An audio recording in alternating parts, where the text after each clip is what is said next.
The frantic pounding shattered the silence of the early morning, jerking me upright on the couch. At exactly 1 o'clock, my daughter, Audrey, didn't just knock. She collapsed into my arms the moment I unlocked the door. Her breath hitched, ragged and wet. Her face, swollen and unrecognizable, was a canvas of purple and raw crimson. "Mom, he hit me," she sobbed, clutching her bruised ribs. "Victor hit me because of his mistress." I eased her onto the sofa, my heart turning to ice, then walked to the closet, shedding my exhaustion like a useless skin.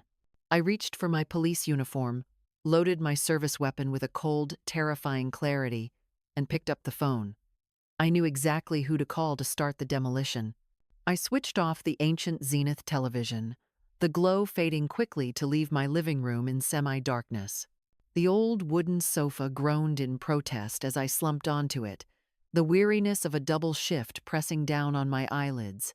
Being a veteran police officer in this town, tucked away in the shadows of the Oregon forests, was rarely the high-octane drama you saw on TV. Mostly, it was noise complaints, low-level bar fights that needed breaking up, and the endless mountain of paperwork that followed. Tonight, the paperwork had held me hostage until the small hours. My body felt like a heavy sack of concrete, aching for the deep, silent oblivion of sleep. Outside, the neighborhood was putting on its usual late-night show.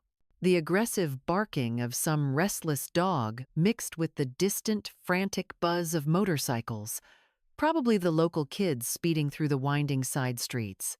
It was well past midnight, nearly 1 a.m., and yet the surrounding streets seemed to refuse the quiet. I tried to block out the cacophony, rationalizing that it was just the usual crowd gathering on the corner, sharing cigarettes and cheap beer, their daily ritual. I closed my eyes, urging my mind to shut down, to grant me just a few hours of peace before the sun decided to remind me of my duties again. That was when the knocking began. It wasn't the tentative, polite tap of a lost delivery driver or a forgotten acquaintance. It was a rapid, desperate thudding against the solid oak of my front door, loud enough to make me jump from the depths of my exhaustion. My heart, which had been slowing into a sleep rhythm, instantly went into full alert, the years of police instinct kicking in like an internal siren. Who in God's name knocks like that at this hour? I questioned, my mind already running through the possible scenarios. A neighbor in distress, an urgent message from the station, or something far worse. I moved with the quick, practiced silence of someone who spent their life anticipating danger. My hand immediately wrapped around the handle of a heavy antique chair near the entrance, a clumsy but effective weapon if needed. "Who is it?" I called out, my voice rough and slightly shaky. Not from fear, but from the sudden, profound certainty that whatever was waiting on the other side was not good news.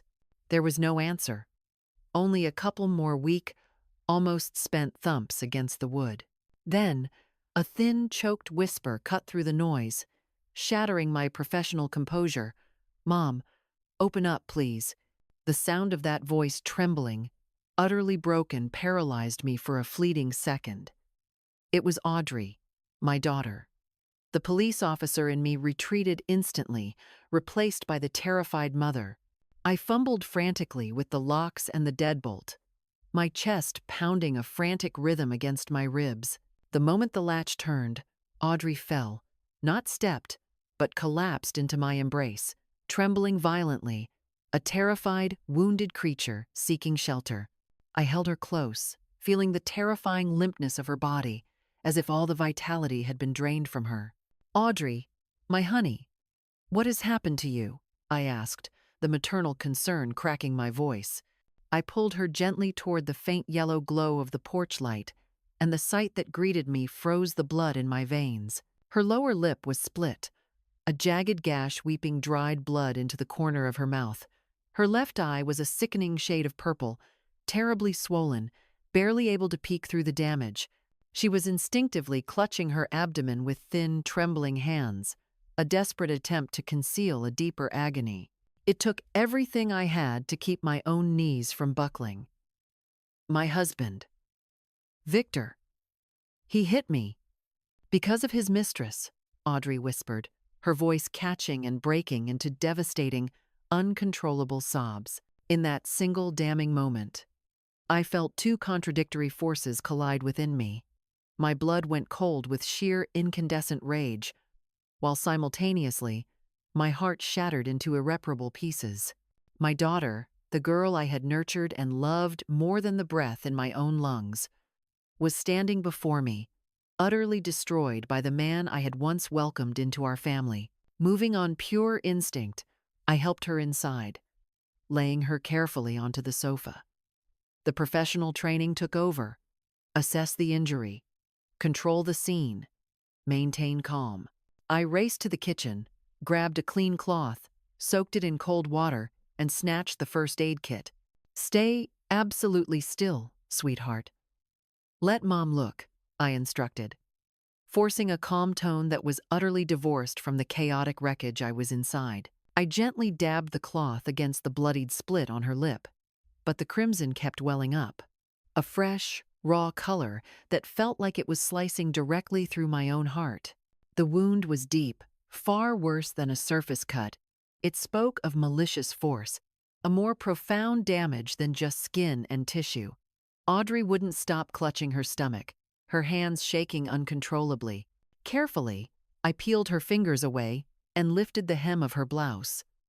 I nearly dropped the cloth in shock. A massive, sickening bruise, a monstrous bloom of black and midnight purple, spanned her entire abdomen. It was evident that she had been struck not once, but repeatedly, with vicious, calculated intent. The sight stole the air from my lungs. I felt the blows myself, a phantom pain in my own gut. Who did this to you? It was Victor, wasn't it? I managed to choke out, the words vibrating with a mixture of immense pain and barely contained fury. Audrey could only shake her head, the answer lost in a torrent of heartbreaking sobs that echoed through the sudden silence of the house. Without hesitation, I grabbed my phone. I bypassed the police emergency number. I couldn't handle this as Officer Vance. I called Dr. Evelyn Reed at the town's emergency room, a woman I trusted implicitly. Dr. Reed, please prepare. I'm bringing my daughter in immediately. It's severe. I hurried out the words. My patrol car was immobilized at the garage, undergoing a critical brake repair, so I immediately requested a taxi service. While we waited, I sat beside Audrey, covering her trembling form with a soft blanket. On the small end table, Audrey's cell phone began to flash, relentless and distracting. Out of the corner of my eye, I saw the screen light up repeatedly. 7 missed calls from Victor Sterling, and then a series of messages scrolling across the lock screen. The last one seared itself onto my retina. Open your mouth if you want to lose everything. The blood rushed violently to my head. The warning, a physical assault in itself.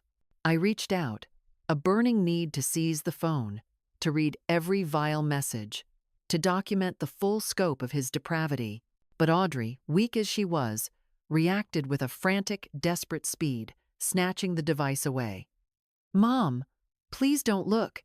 It's nothing," she pleaded. Her eyes were wide, with a terror that suggested the mere touch of that phone could cause her entire world to disintegrate. I backed off, respecting her boundary, but only after squeezing her hand tightly to transmit what little comfort I could. "I'm here, sweetie. Nothing is going to hurt you anymore," I promised. But a cold, hard certainty settled in my gut. This had crossed an invisible line. It had gone too far. When the taxi finally arrived, I helped Audrey into the back seat, supporting her fragile weight with one arm while clumsily juggling a small bag with the other. The ride to the hospital was agonizingly slow. Audrey rested her head on my shoulder, hunched over, repeating a constant, heartbreaking litany. "Forgive me, Mom. I didn't want to bother you this late, but I just couldn't endure it anymore. I had to run away." Every word was a fresh blade turning in my heart. I was her mother, the one who had sworn to protect her throughout her life. And now she had been forced to seek refuge with me in the middle of the night. shattered by the very man I had once implicitly trusted. The taxi pulled up to the emergency room entrance. The cold, sterile white light of the neon sign illuminated the word emergency in stark capital letters. I helped my daughter out. She could barely stand, her body still convulsing with residual shock. She kept clinging to her stomach, holding on to what seemed like the last vestiges of her strength. I gripped her hand, desperately trying to mask the chaotic, frantic pounding of my own heart. "I'm right here. Don't be afraid," I whispered, though I was struggling with my own terror. Dr. Evelyn Reed, thankfully on duty, was already waiting for us at the intake door. Her expression shifted from professional seriousness to deep concern as she took in Audrey's appearance. She spoke no words, simply motioned a nurse forward to lead Audrey directly to an examination room. I followed, each step feeling incredibly heavy, as if my feet were encased in lead. As the nurse carefully removed Audrey's thin jacket, I nearly gasped again. Beyond the obvious trauma to her face and abdomen, her shoulders and slender wrists were marked with purple and angry reddish bruises. They were the silent, damning accusations of cruelty. I stood rooted to the spot, gripping the edge of a steel table to contain the inferno of pure, unadulterated rage that was consuming me. What did that despicable bastard do to you? The thought was a scream in my mind, but I dared not voice it, terrified that any sound of my anger would send Audrey back into a fresh wave of tears. Dr.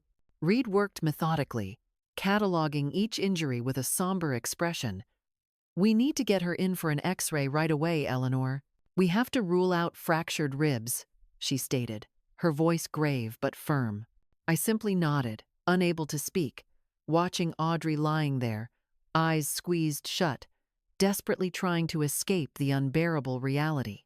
While she was in X-ray, I went to the reception desk, my hand shaking only slightly as I signed the admission forms and paid the deposit.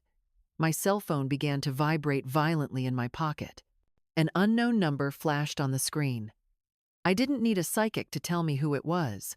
The call came right after Audrey arrived at my doorstep. It could only be Victor. An overwhelming wave of disgust and fury surged through me. I slammed the hang-up button without answering. He had forfeited his right to speak to me the moment he laid a hand on my daughter. When I returned to the room, Audrey had finally succumbed to exhaustion, drifting into a shallow sleep. I pulled the hospital blanket up to her chin, my hands still trembling. Looking at her face, even with the bruises, I was flooded with memories of the old Audrey, the bright, laughing little girl who used to race across the lawn, shouting, "Mom, watch me." Now, that radiant smile was gone, obscured by fear and terrible wounds. I settled into the chair beside the bed, my heart fracturing all over again. I was her mother. I had vowed to protect her, yet I had allowed her to fall into the vicious trap of a man like Victor. I wrestled with the crushing weight of self-blame, but a new steely flame began to burn fiercely in my core. I would not, under any circumstances, allow my daughter to suffer again. Never. After Dr. Reed confirmed that Audrey miraculously had no internal bleeding, just multiple severe soft tissue contusions, I let out a breath I hadn't realized I was holding. The relief was a brief, momentary flicker. The physical wounds on Audrey's body would eventually fade, but the invisible damage to her spirit, the deep-seated terror in her eyes, I knew, would require far longer to mend. They put her on an IV drip until her vitals stabilized, and as the faint pre-dawn light began to filter through the hospital window, I decided it was time to take her home. I couldn't leave her there in the sterile quiet, a place of sickness and fear. She needed the small, familiar comfort of her childhood room. I drove her back in a rental car, the taxi service being far too slow for my impatient rage. Once home, I helped her settle into her old bed.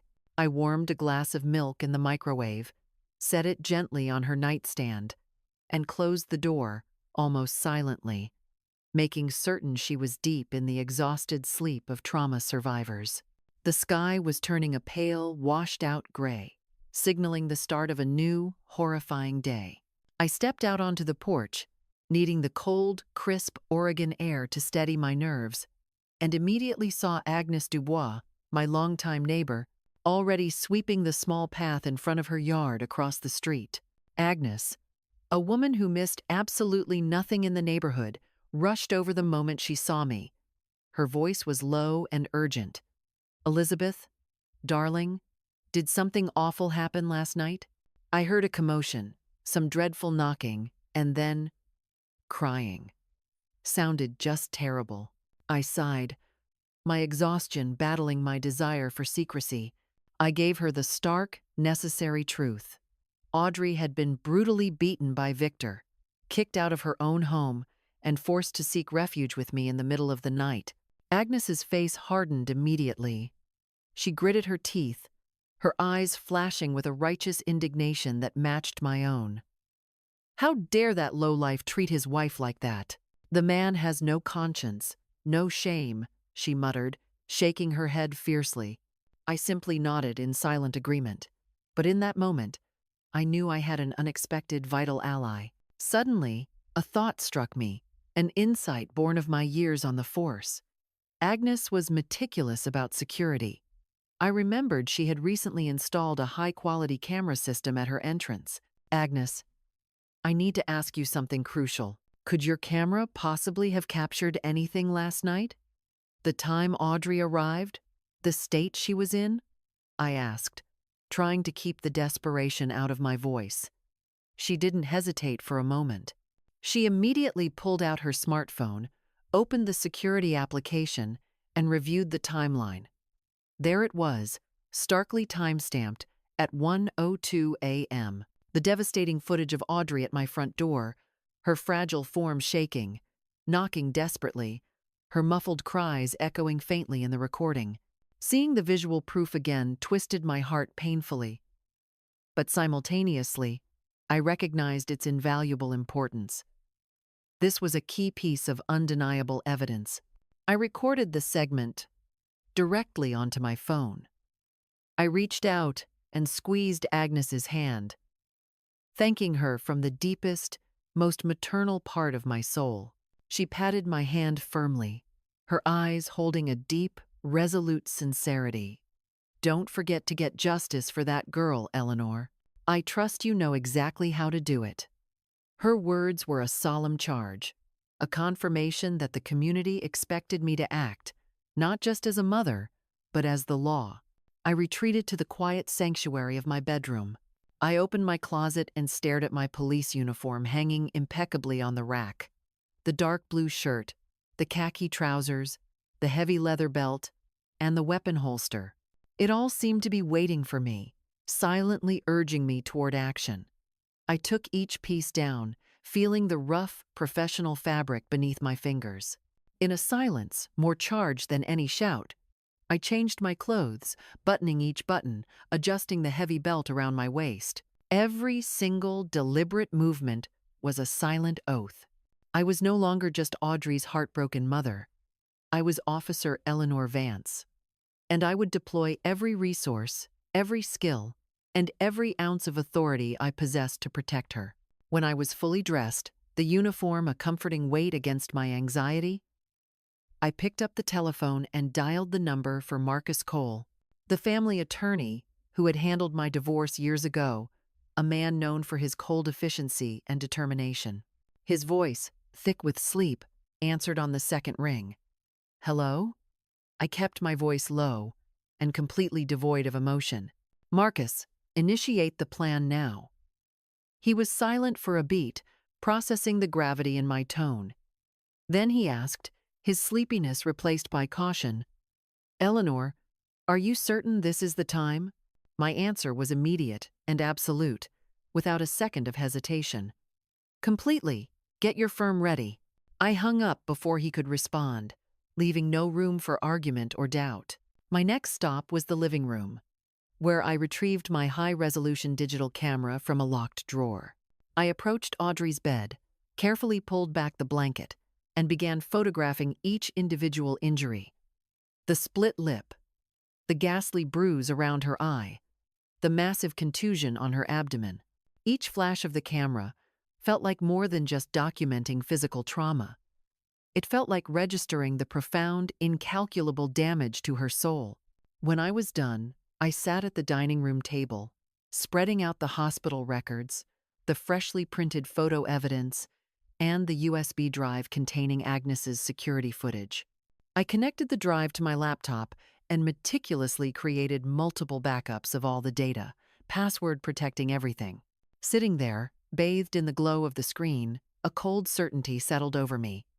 There was absolutely no retreat now.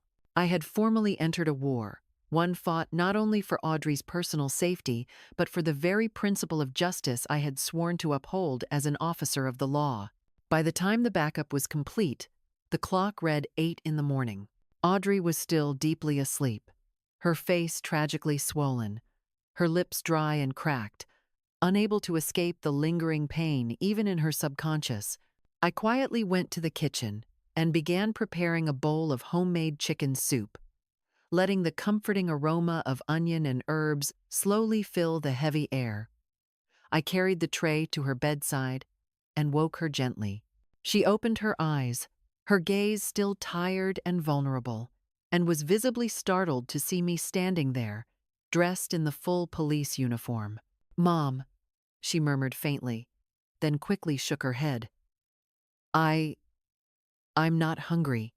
I sat beside her, striving to make my voice as gentle, yet firm as possible. "To be strong enough to heal and move forward, you must eat, honey, even just a little." Audrey looked at me, her eyes brimming with fresh tears, and reluctantly took the spoon, swallowing the broth with visible difficulty. Seeing her this fragile squeezed my heart painfully. Just a few short years ago, Audrey had been a dazzlingly radiant young woman, perpetually smiling, filling our house with vibrant energy and joy. Now, she was here, a shadow of her former self, utterly broken. The severity of the abdominal bruise still worried me profoundly. I decided to take her back to the hospital for a follow-up just to be completely sure. Dr. Evelyn Reed met us back in the emergency room, her expression serious and concerned. Without much discussion, she ordered a CT scan to confirm there was no latent internal bleeding or unseen complications. While we waited for the crucial results, I sat in the waiting area, pulling out my laptop and connecting the USB drive one final time. The video played silently on the screen. At 1.2 amperes, Audrey, frail and desperate, knocking frantically on my front door, her muffled sobs just audible through the recording microphone. Reliving the image was a sharp ache in my chest, a reminder of the raw night of terror.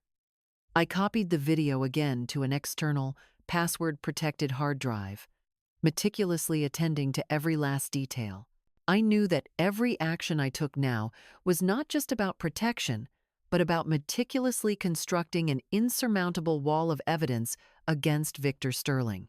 Just then, Audrey's original cell phone, the one she had snatched away from me, which I had placed in the bag, rang. The screen displayed one damning name: Victor Sterling. My heart seemed to stop. Before Audrey could even flinch or react, I grabbed the phone and powered it down immediately. Audrey looked at me, her face contorted with renewed terror. "Mom, if he discovers I've spoken, he won't leave me alone," she whispered, the mere mention of his name plunging her back into darkness. I held her hand tighter, determined to anchor her to reality. "I am right here, sweetheart. Nothing, absolutely nothing, is going to happen to you," I asserted, though I said nothing more about the plan.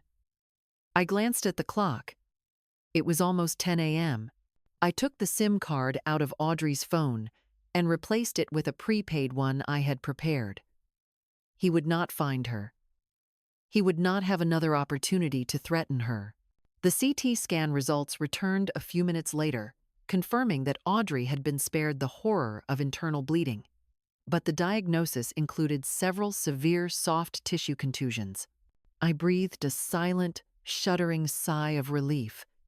The immediate medical crisis had passed. But as I took Audrey home, the momentary calm was quickly overshadowed by the knowledge that the wounds in her soul would demand far more time, patience, and professional help than I could ever give alone. I drove her back and settled her securely in my house. I immediately called Marcus Cole, my lawyer. "I have the completed medical records and the neighbor's video footage, Marcus," I informed him, my voice clipped and direct. He scheduled a crucial meeting for that afternoon to systematically organize the overwhelming pile of evidence. While Audrey rested, Agnes Dubois arrived at the door, carrying a large pot of chicken broth that was still steaming warmly. "This is for Audrey, dear. She needs to regain her strength," she said, with her comforting, familiar voice. Then she leaned in, her gaze intense. "If you need a witness for what happened at your door that night, you can absolutely count on me." I looked at her, the sincere offer of support strengthening the armor around my heart. That afternoon, Audrey tried desperately to rest, but she would often wake with a start, her small screams piercing the quiet air. Nightmares held her hostage. I sat vigilantly by her side, trying to calm her tremors, but she would only babble fearfully. "Victor pushed me, and Tara. She was just standing there in the corner, Mom, mocking me." Hearing that name, the blood surged violently into my ears. "Who is Tara?" I demanded, my voice raw with renewed rage. Audrey explained, her voice weak and thin, that Tara Jenkins was Victor's mistress, and that the woman had brazenly started coming to their house, openly flaunting their relationship, actively provoking Victor to turn his rage and cruelty upon Audrey. Her agonizing story was like a knife, twisting sharply in my heart. I had sat at the same dinner table with Victor, laughing, sharing food, genuinely believing he was a decent, loving man who would honor and protect my daughter. Now, the monstrous truth was revealed. He was not only cheating on her, but was also allowing his vile mistress to humiliate Audrey in her own home. The betrayal was staggering. Sitting by her bed, I pulled out my cell phone and took several more close-up, high-resolution photographs of the bruises on Audrey's wrists, deliberately including my watch face in the frame to capture the exact time the photos were taken. With every flash, I felt I was documenting more than just the physical wounds. I was recording the profound, agonizing pain my daughter carried inside. I knew these photographs would serve as devastating evidence, but for me, they were also a solemn, concrete reminder of the irreversible actions I was now committed to taking to secure her future. In the late afternoon, I drove Audrey to Marcus Cole's office. I carried a heavy portfolio containing every single piece of evidence I had painstakingly gathered. Marcus opened the portfolio and laid the contents out across his immense mahogany desk. The crystal-clear photographs of Audrey's injuries, the comprehensive medical report, and the flash drive holding Agnes's damning video. Marcus nodded slowly, his face grim, his voice hardening with professional purpose. "Eleanor, this is a remarkably solid foundation. We have clear proof of felony assault and battery. Now, we simply need to definitively prove the public adultery, and Sterling will have absolutely nowhere left to hide." I gripped the handle of my purse, the leather digging into my palm, knowing precisely what my next and most dangerous step had to be. I was no longer just a heartbroken, protective mother. I was Officer Eleanor Vance, and I would use every tool, every trick, and every legal right I possessed to make Victor pay. That night, I refused to take Audrey back to my house. I couldn't risk having her in a location where Victor might anticipate finding her. Instead, I drove her directly to Agnes Dubois' house, my steadfast neighbor, the safest sanctuary I could think of. Agnes immediately opened her home to Audrey, promising solemnly to keep a close, protective eye on her throughout the night. I returned home alone, my heart thrumming with a grim, heavy determination.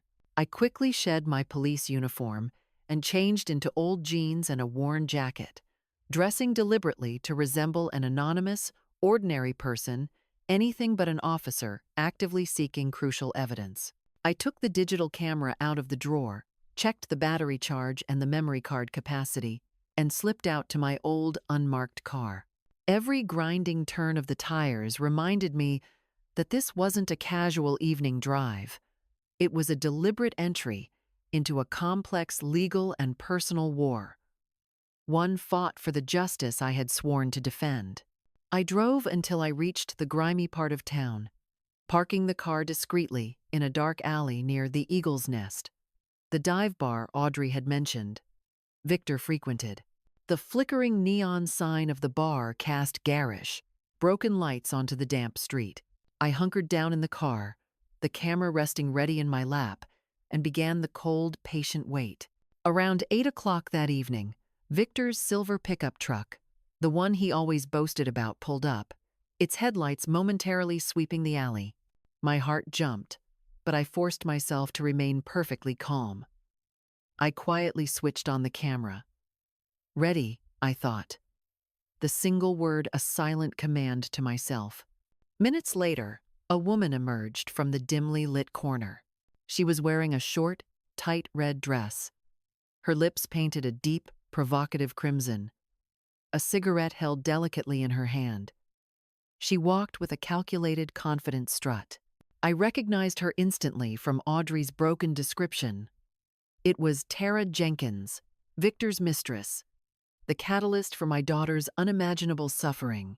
Victor killed the engine, got out, and with a sickening display of familiarity, he opened the passenger door for Tara and immediately wrapped his arm possessively around her waist. Seeing that public display of affection, my blood reached a flashpoint. This man, who had sat at my table, who had called me Mom, was openly embracing another woman, while my daughter lay bruised and terrified in a borrowed bed. He snapped picture after picture. The bar's neon light sharply illuminated their faces and the casual familiarity of their embrace. Each photograph felt like a precise strike, a crucial piece added to the damning puzzle I was constructing to expose his entire rotten life. I followed them, keeping a discreet distance, as they drove a short way to a seedy motel distinguished by a constantly flashing red vacancy sign. I didn't approach the motel, instead staying far back, taking several more clear photographs of them entering the lobby, hand in hand. Then, I drove around to the parking lot and took a precise, clear photo of Victor's truck license plate, ensuring that a nearby digital clock was clearly visible in the frame. Each photo was a cold, hard bullet of evidence, and I knew with chilling certainty that I had what it would take to leave him utterly exposed, with zero room for maneuver. Back home, I immediately opened my laptop and transferred all the photos to a specialized, high-security, password-protected folder. I then called Marcus Cole, the lawyer, a fierce determination vibrating in my voice. Marcus, I have the evidence of his infidelity. Clear photos of them together, their faces visible, the car's license plate, and the timestamp. Marcus responded with immediate, firm approval. Excellent, Eleanor. Keep them secure. Do not, under any circumstances, let him know you have this, he advised. I nodded, though he couldn't see me, feeling a powerful sense of relief, knowing I was one enormous step closer to achieving justice. Just then, my personal cell phone vibrated. It was Audrey, calling from Agnes Dubois' number, her voice thin, with fresh distress. Mom, he just called Lana, my old college friend, asking her where I am.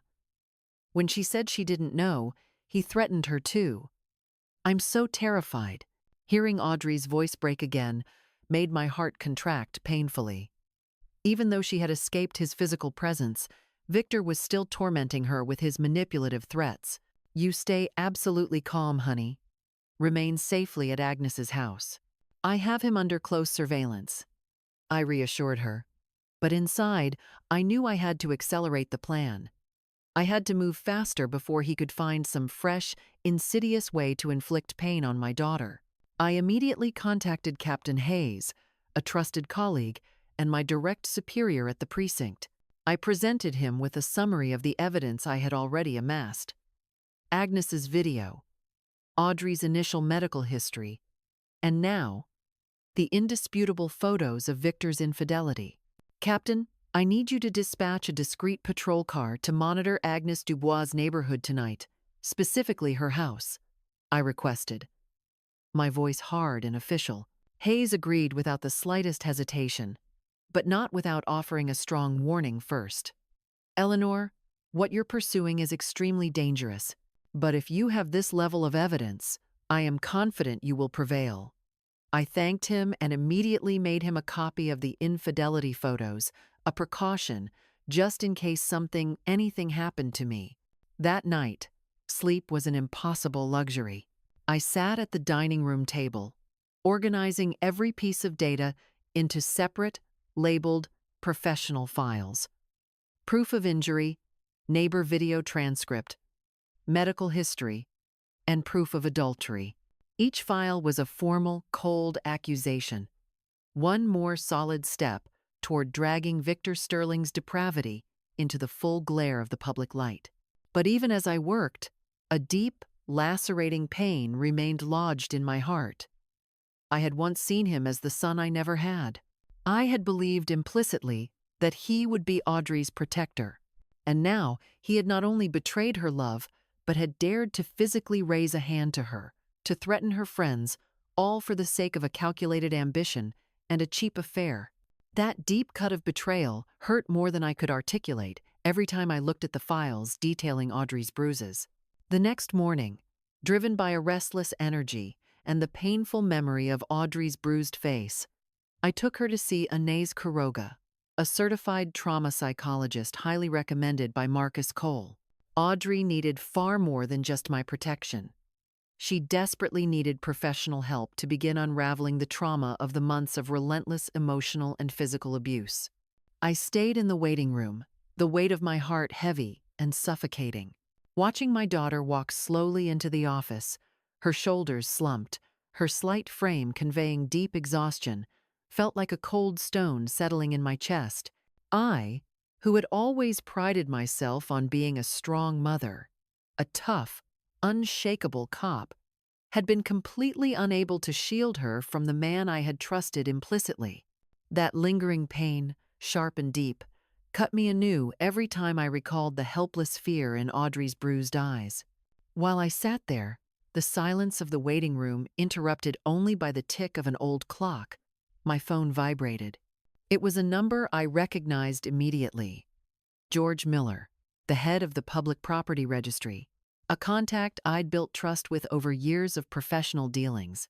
His voice, when he finally spoke, was grave and clearly rushed. Eleanor Vance, listen closely. It's not smart to discuss this over the phone, but I just saw your name and your daughter, Audrey's, on a land transfer file. Something felt deeply wrong. It's irregular. If you can possibly spare the time, you need to come down here immediately. I frowned, instantly confused.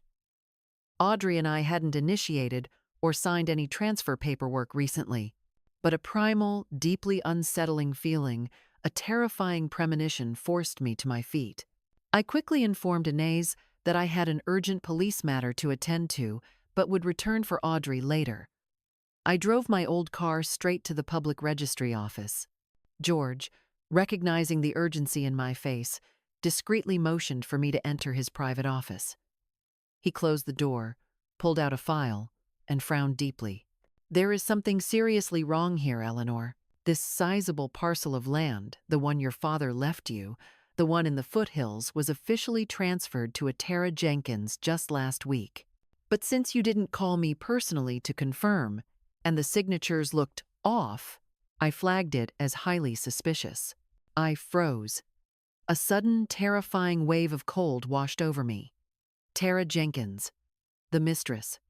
It can't be, I exclaimed, my voice hoarse, choked with disbelief and a rising fury. Audrey and I never signed a single thing, George. Miller slowly shook his head, his face apologetic, and handed me the file. The signatures are here, Eleanor, your name and your daughter's name, and the transaction is already officially filed with the state. I took the paper, my hand shaking violently, and stared at the clumsy, obviously forged signatures which bore no resemblance whatsoever to our handwriting. I immediately asked, my voice low and dangerous, "Who physically came in to deliver these specific papers for filing?" George replied in a heavy, hushed whisper. "The processing clerk told me it was your son-in-law, Victor. He allegedly told them you had specifically asked him to handle the paperwork because you were too busy with police work." Hearing that confession, the blood in my veins turned to molten lava. Victor had not merely beaten Audrey. He had not simply cheated on her.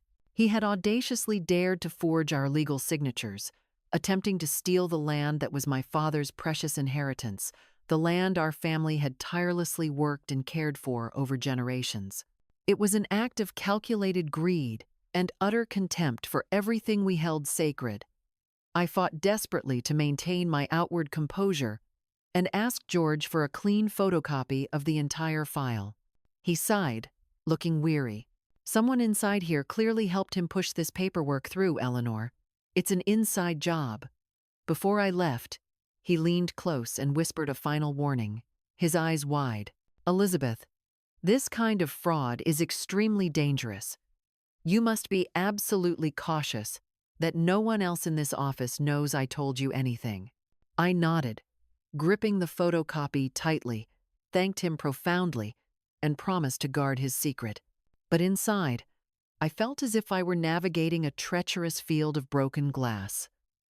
Victor was not merely a violent abuser. He was a manipulative, calculating criminal, willing to commit blatant felony fraud to secure his wealth and cover his tracks. The scope of his darkness was far greater than I had initially imagined. In the late afternoon, I returned to the therapist's office to pick up Audrey. She looked emotionally drained, tired, but the raw panic had noticeably diminished in her eyes. I drove her directly to the office of lawyer Marcus Cole, holding the thick photocopy of the forged papers close to my chest. Marcus reviewed the documents carefully, tapping his fingers slowly against the desk surface. He finally looked up, his expression grim but firm, and stated, "Eleanor, this is the final, undisputed nail in his coffin. Now we possess irrefutable proof of felony fraud, alongside the battery, which is more than enough to ensure he has no legal escape route." Audrey, sitting next to me, listened silently, but her eyes slowly filled with tears. "Mom, he actually dared to forge the signatures to steal Grandpa's land," she finally said, her voice trembling with a mixture of immense pain and righteous indignation. I took her hand and squeezed it hard, attempting to transfer some of my own strength and resolve to her, but I was struggling fiercely against my own deep pain. That land wasn't just a piece of property on paper. It was a memory, a legacy, marked by my father's sweat and relentless dedication, something our family had held dear for generations. Victor had callously dared to trample all over that history, purely for his own selfish ambition and bitter betrayal. That same night, I met privately with Captain Hayes and gave him a clean copy of the fraudulent forged papers. He nodded slowly, his gaze exceptionally serious. "Your evidence is now utterly solid, Eleanor. I assure you, Victor Sterling will not be able to wriggle his way out of this." I thanked him, but a heavy, icy weight still settled in my chest. When I returned home, I immediately locked every single document, the medical records, the videos, the photographs, and the photocopies of the fraud securely inside the small safe hidden in my bedroom wall.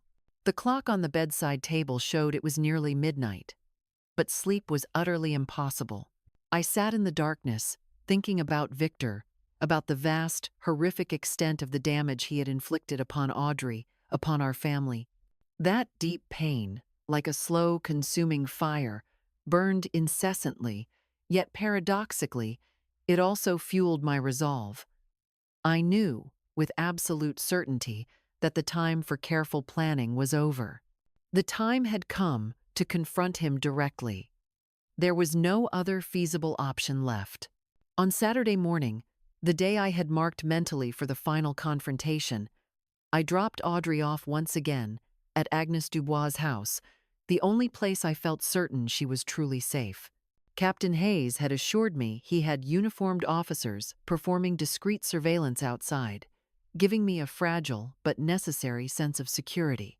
Despite the professional protection, my heart remained a stone of worry in my chest.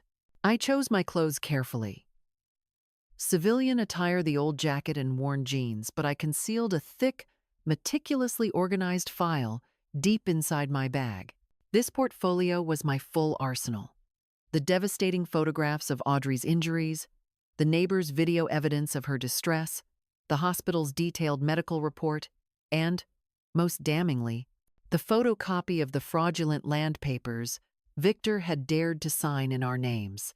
I drove my battered old car towards Sterling's Exchange, Victor's pawn shop, the place where he conducted his shady business dealings and flaunted his self-proclaimed power in this section of town.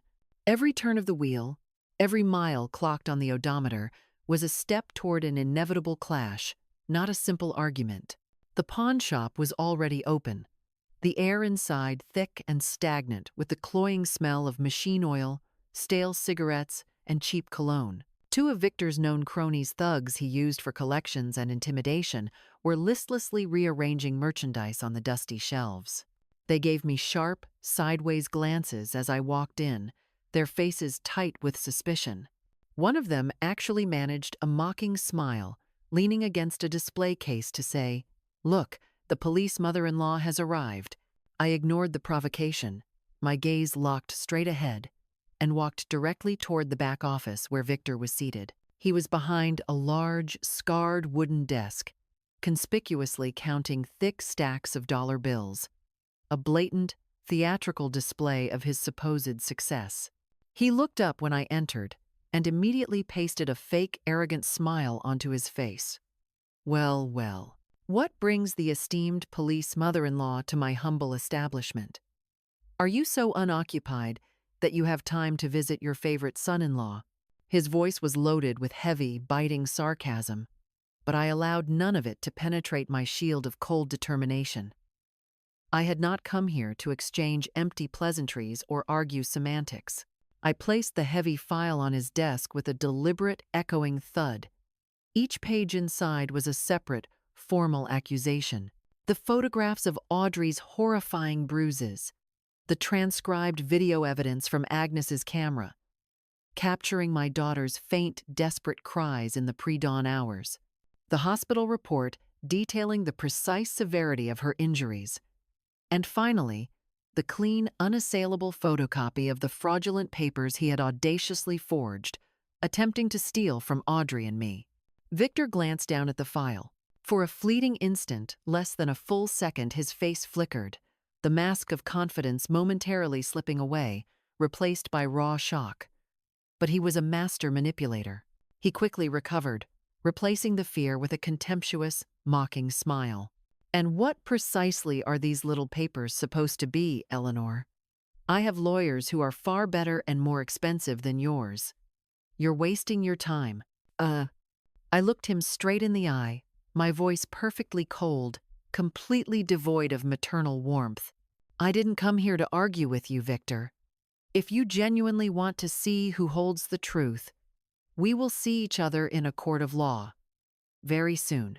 He shot up from his chair, his voice suddenly restrained, as if I had struck a nerve of supreme pride and entitlement. "Who on earth is going to dare touch me? Who in this entire town is going to stand against Victor Sterling?" I didn't flinch. I stared directly into his arrogant, inflated eyes. "I will, Victor. Do not make the mistake of assuming that everyone in this town is terrified of you." I saw his two henchmen at the entrance begin to move toward the office, sensing the rising conflict. Without breaking eye contact with Victor, I deliberately slipped my hand into my jacket pocket and slowly, clearly revealed my official police badge. Both thugs stopped dead in their tracks, their initial aggressive posture dissolving into immediate, shifty evasion. Victor's face flushed a deep, angry crimson. He slammed his fist down hard on the wooden desk, shouting, almost screaming, "Your daughter is a weak, spineless woman. She deserved to be disciplined. And don't you think that ridiculous badge is going to save you forever? Hearing those words that he dared to assert that Audrey, my precious daughter, whom I loved more than life itself, deserved his brutality and discipline sent a fresh wave of boiling rage through me. He dared to justify the ghastly bruises, the terror that had forced Audrey to flee in the dead of night. I wanted to leap across the desk and seize him by the neck, to scream the truth until my lungs gave out, but I held back. I allowed myself no response. I silently collected the damning file, secured it back in my bag, and turned to walk out. Before stepping completely out of the office, I turned back and stated firmly, my voice cutting through his angry silence. Just so you are perfectly clear, Victor, from this moment forward, the rules of this game have irrevocably changed. It is no longer you who will be disciplining anyone. It is the full force of the law that will discipline you. Victor shouted after my retreating back, his voice thick with threat. If you walk out that door, you stop being my mother-in-law, Eleanor. Then don't come complaining to me when I decide to get nasty. I stopped at the doorway, looked at him one last time, my eyes cold and steady, without a single trace of fear. Well then, consider this. From now on, you are no longer my daughter's husband. I walked out into the street, where the wind was kicking up swirls of dust from the dirt road. I got into my car and immediately called Marcus Cole. It's time, Marcus. File the lawsuit immediately. His voice was calm, but professional, laced with a new caution. All right, Eleanor, prepare yourself. He is going to counterattack with every dirty trick and lawyer he's got. I nodded to myself, though he couldn't see me, my heart now as cold and resolute as steel. I knew this war would be drawn out and vicious, but I was fully ready for the fight. A few days after my stark confrontation with Victor at Sterling's Exchange, the predictable rumors began to spread through the neighborhood like toxic wildfire. Early that morning, I went to the local market for some vegetables, forcing myself to act with professional normalcy. But the whispers were inescapable. Two elderly women standing at the corner produce stall were whispering conspiratorially. That Audrey probably fabricated the entire thing, one muttered. They say she talked back to her husband constantly. That's why he had to strike her. I walked past them, and they instantly fell silent. But their judgmental stares followed me, making me feel as if I were the cause of the town's disruption. Next door, in the dusty, familiar cafe, an old man sipped his coffee and shook his head slowly. Eleanor Vance is clearly abusing her police badge now, trying to screw over her own son-in-law. Hearing that casual slander was like a dagger twisting painfully in my chest. These were the people who greeted me every morning, who had smiled warmly at Audrey when she was a child. Yet they were so easily swayed by Victor's calculated lies. I lowered my head, quickening my pace, desperately trying to prevent them from seeing the stinging tears that were threatening to well up in my eyes. At noon, Marcus Cole called me to his office, his voice grave. He placed a stack of freshly printed papers directly in front of me. Victor just retained Gary Kincaid, a high-profile, ruthless lawyer from Portland. He has immediately filed a countersuit. Marcus pushed the papers toward me. He claims Audrey completely fabricated the injuries and the accusations solely to extort him financially, and that you, Eleanor, are grossly abusing your authority as a police officer to coerce and slander him. Oh? I took the lawsuit, seeing Kincaid's cold blue ink signature still fresh on the page. The words were a direct, cruel accusation against Audrey and me, portraying us as the villains, the greedy schemers, trying to systematically ruin Victor Sterling's life and reputation. Audrey, sitting quietly beside me, turned visibly pale. "Mom, he wants to brand me as a complete liar," she whispered, her voice trembling again. Seeing her immediate, renewed pain made my heart clench with fierce protectiveness. Audrey, my gentle daughter, now had to endure not only the physical trauma he inflicted, but also the relentless, humiliating slander from the man she had once vowed to love. I gripped her hand, trying desperately to share my strength. But internally, I was grappling with an indescribable, agonizing pain. I had genuinely believed this town, the place where I was born and raised, would naturally side with us, with the truth. But now, it felt as though the entire community was turning its back. That afternoon, driving Audrey back to Agnes Dubois' house, the sight of Victor's two henchmen loitering in the alley, staring us down, solidified my course. One of them had the gall to sneer. "Be cautious, Eleanor. People around here trust Victor a lot more than they trust a crooked cop and her lying daughter." The words struck me with the force of a physical blow, making me feel utterly isolated. I rushed Audrey inside, the safety of Agnes's home, a fragile perimeter against the venom of public slander. I immediately called Captain Hayes, reporting the threat. He promised to reinforce the night patrols, his voice warning, "Eleanor, be extremely careful. That man is trying absolutely everything to spin this situation around." That night, the hostile atmosphere intensified. At the local store, Mrs. Rodriguez, the kind owner, pulled me aside to whisper a chilling warning. "Eleanor, people are saying you fabricated all these stories just to steal the land back from your son-in-law." The thought that my community believed I was a schemer rather than a protective mother was agonizing.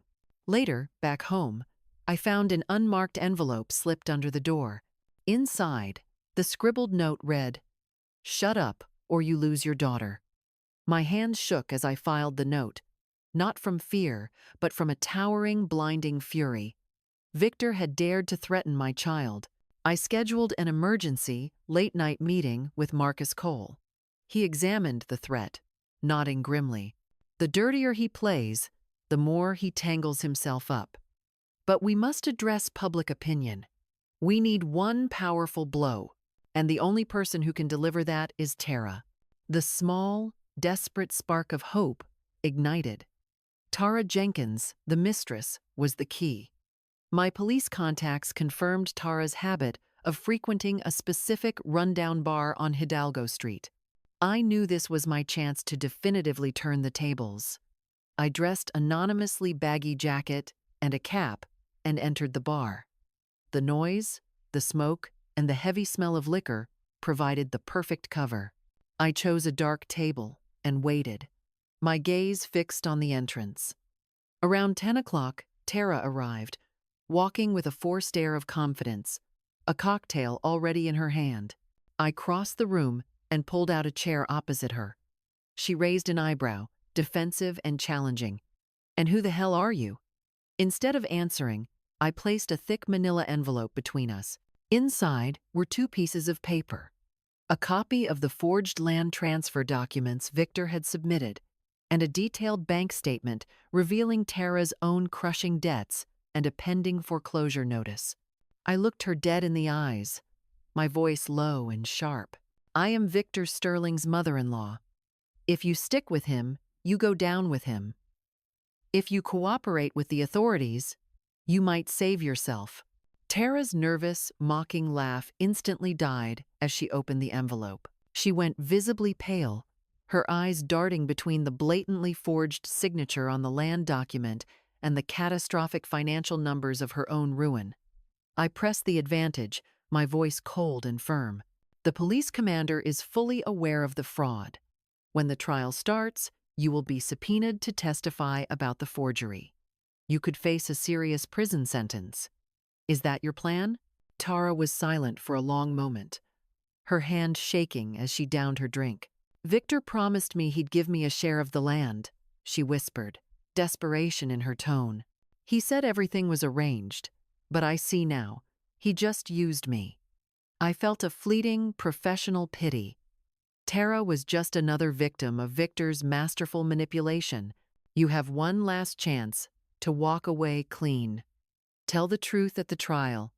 That's all I need." Just then, Victor's 2 henchmen burst through the door, their eyes immediately spotting me with Tara. They started toward us, their expressions menacing. Without hesitation, I pulled my official police badge, and placed it squarely on the table. "Want to try anything? Go right ahead." The sight of the badge, reflecting the bar's dim light, instantly froze them. They retreated, their hate-filled stares fixed on me. I looked back at Tara. "Victor cannot protect you. He will only drag you down." Tara finally nodded, her face resolved by fear and self-preservation. "Okay, I'll testify, but you promise me safety." I assured her that if she spoke the truth, I would use every resource to protect her. I immediately called Captain Hayes, securing a discreet safe house for Tara outside the city limits. Leaving the bar, I felt the battle had decisively turned. Victor had just lost his most critical, unknowing piece.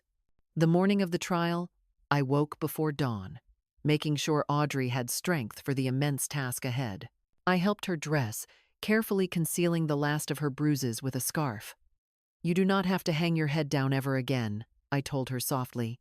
She gripped my hand, a silent acknowledgement of the war we were about to fight. Captain Hayes and a patrol car were waiting, providing a professional escort to the courthouse. The entire town seemed to be watching. Victor's rumors still lingered, and I knew the battle was as much about public opinion as it was about the law.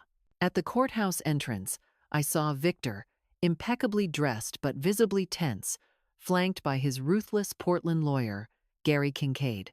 Tara was there too, standing deliberately apart, her arms crossed, avoiding Victor's glare. I led Audrey into the packed courtroom, drawing strength from the supportive nod of Agnes Dubois in the back row.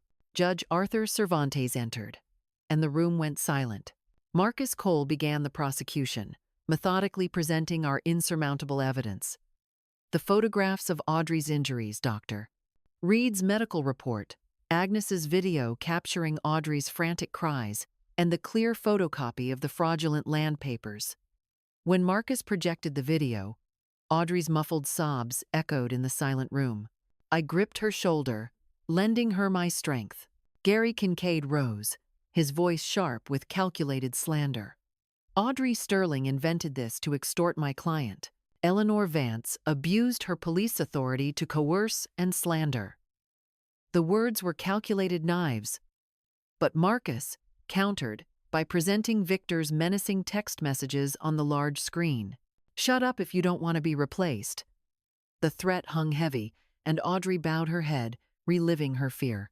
Then, Tara Jenkins took the stand. Despite her visible trembling, her voice was surprisingly clear. "Victor promised to give me a share of the land. He made me accept the papers, but he forged his wife's signature and his mother-in-law's signature to steal that land." Victor erupted in a raw scream. "You betrayed me!" The court officers had to restrain him as Judge Cervantes restored order. Tara continued her testimony, systematically dismantling Victor's web of lies. When it was my turn, I took the stand and looked directly at the crowd, my voice firm with the authority of both a mother and a police officer. "I am here today as a mother first. I will not allow anyone, not even my son-in-law, to destroy my daughter and mock the law." I pointed directly at Victor.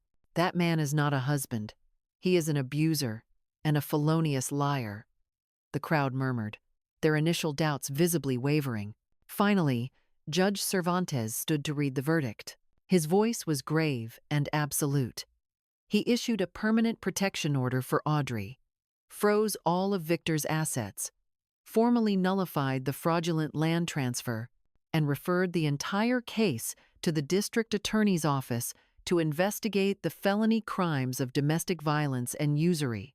Victor collapsed in his chair, his power utterly extinguished. I took Audrey's hand and led her out into the bright sun, where the whispers were now affirming, "Eleanor won. Justice won." I felt a profound, exhausting relief. The wounds were not erased, but starting today, Audrey could begin to heal and finally reclaim her future.